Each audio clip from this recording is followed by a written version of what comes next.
Hello students, welcome to my channel basic Pradeep. आज का topic है ओरिजिन ऑफ द अर्थ। मैंने पिछली वीडियो में ओरिजिन ऑफ द यूनिवर्स बताया है। अभी तक आप लोगों ने वो वीडियो नहीं देखी है तो प्लीज जाके वो वीडियो देखें। मैं लिंक डिस्क्रिप्शन में भी डाल दूंगा। तो चलिए स्टार्ट करते हैं origin of the earth. In general, the theories of origin of the solar system can be divided into two groups. तो origin of the solar system कितने ग्रुप्स में डिवाइडेड है? टू ग्रुप्स में। फर्स्ट है आपका evolutionary theories, second है आपका catastrophic theories. अब इवोल्यूशनरी थ्योरीज है क्या? चलिए स्टार्ट करते हैं, इसको पढ़ते हैं।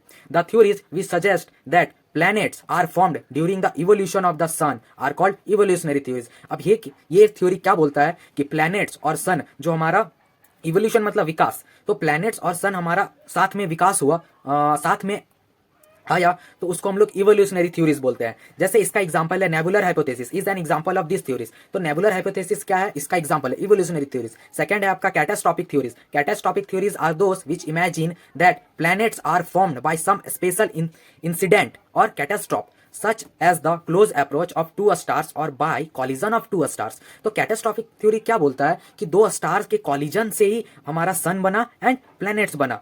The example of catastrophic theories are planetesimal and gaseous tidal hypothesis. और इसका एग्जाम्पल क्या है? प्लांटेशिमल और गैसियस टाइडल हाइपोथेसिस, जो कि हम लोग आगे पढ़ने वाले हैं। क्या है ये? Nebular and प्लांटेशिमल।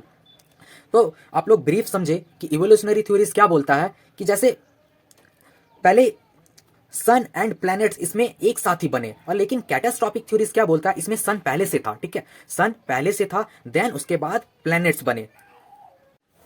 देन अब है हमारा the best known hypothesis for origin of the earth and other planets of the solar system are follows. जैसे फर्स्ट है नेबुलर हाइपोथेसिस, सेकंड है प्लांटेशिमल, थर्ड है गैसियल टाइडल हाइपोथेसिस, फोर्थ है binary hypothesis. ये जो फिफ्थ है इसे आप लोग डिलीट करें, मैंने ऐसे ही लिखा था, इसे पढ़ने की कोई जरूरत नहीं है। ये चार बस आप लोग याद करें, नेबुलर, प्लांटेशिमल, गैसियस एंड बाइनरी।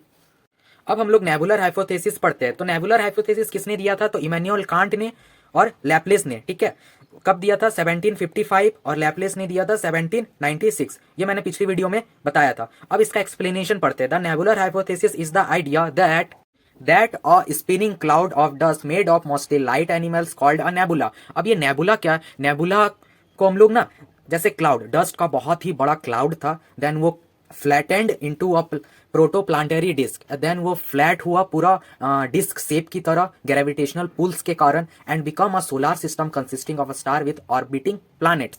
उसके बाद फिर हम लोगों का सन बना, देन प्लांट्स बने उसके नेबुला के कॉलिजन से। उसके बाद है planetesimal hypothesis. Planetesimal hypothesis was given by Chamberlin and Moulton in 1904, ठीक है। प्लांटेशिमल हाइपोथेसिस और चैम्बरलिन हाइपोथेसिस मोल्टन ने दिया था 1904 में। आइए हम लोग nebular and planetesimal hypothesis photo में बहुत ही अच्छे से मैं एक्सप्लेनेशन के साथ बताता हूँ क्या है क्या नहीं है। तो चलिए हम लोग नेबुलर हाइपोथेसिस का बेस्ट एक्सप्लेनेशन इस पिक से करते हैं। तो मैंने बताया था नेबुला, नेबुला क्या है? देखिए आप लोग देख सकते हैं, ये नेबुला है, ठीक है। गैस का बहुत ही बड़ा क्लाउड आर कॉल्ड नेबुला।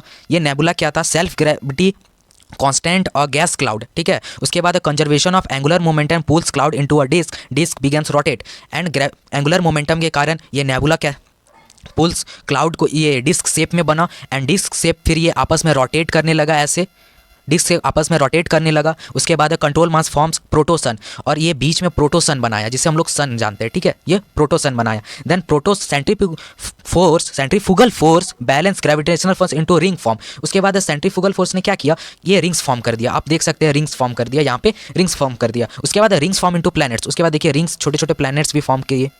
तो ये है नेबुलर हाइपोथेसिस का बेस्ट एक्सप्लेनेशन। पहले क्या था? नेबुला, गैस क्लाउड, देन वो फिर एंगुलर मोमेंटम के कारण ये हुआ, फिर उसके बाद रिंग बना, देन रोटेट, उसके बाद प्रोटोसन बना, उसके बाद प्लैनेट। अब हमारा नेक्स्ट है प्लांटेशिमल हाइपोथेसिस। तो मैंने क्या बताया? प्लांटेशिमल हाइपोथेसिस में जो सन था वो पहले से था, ठीक है। उसके बगल से ना एक स्टार आया, ठीक है। ये देखिए आप लोग देख सकते हैं, यहाँ से ये स्टार आया ऐसे रोटेट, एंड ये जो स्टार क्या किया? अपने अट्रैक्शन से ये सन से कुछ पार्टिकल्स अपने और खींचे। ये देखिए ये पार्टिकल्स अपने और खींचे, और इन्हीं पार्टिकल से प्लैनेट बना, ठीक है। इन्हीं पार्टिकल से प्लैनेट बना। तो प्लांटेशिमल का एक्सप्लेनेशन यही था, सन पहले से था, उसके बाद एक स्टार आया, वो अपने अट्रैक्शन से कुछ पार्टिकल्स अपने और खींचे, और ये पार्टिकल्स फिर जाके प्लैनेट बने।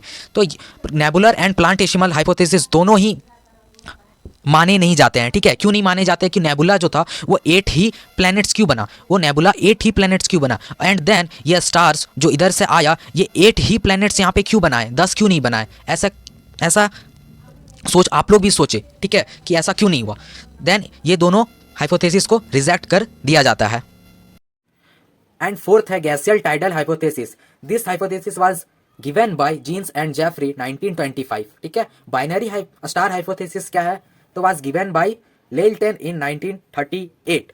अब आप लोगों के मन में ये सवाल आएगा कि मैंने गैसियस और बाइनरी को एक्सप्लेन नहीं किया फोटो के जरिए, क्यों नहीं किया। तो ये ज़्यादा इंपॉर्टेंट नहीं है, 2 are more important, first of nebular and second is planetesimal, इसीलिए आप लोगों को ज़्यादा अच्छे से समझ में आए। एंड नेक्स्ट वीडियो पे मैं आप लोगों का द बिग बैंग थ्योरी बताने वाला हूं, तो प्लीज़ मेरे चैनल को सब्सक्राइब कर ले, और ये वीडियो अच्छी लगे तो प्लीज़ एक लाइक करे, एंड मेरे चैनल को ऐसे ही सपोर्ट करे। Thank you guys.